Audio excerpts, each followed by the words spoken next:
Kan du fortælle det igen? Hvem kan vi kæmpe imod? Ash.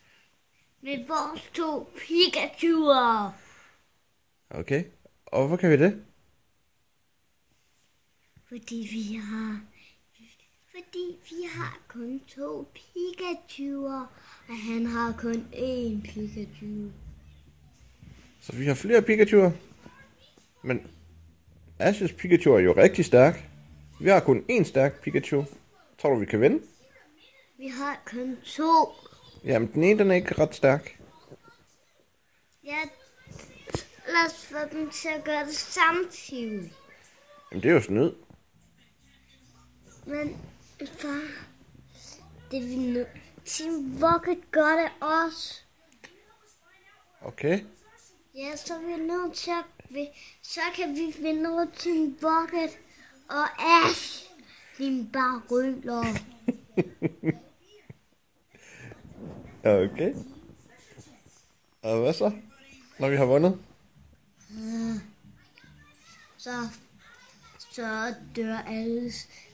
Så er han nødt til at fange nogle nye Pokémoner. Mm. Men hvad skal vi så, når vi har vundet?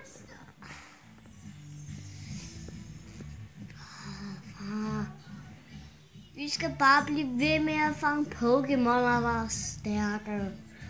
Okay. Som der kan hjælpe vores Pikachu'er. Okay. Ja, men jeg ved nogen, der har en kugle, der kan dreje rundt, som jeg har set i Pokémon skål. I Pokémon. Som der kan dreje rundt.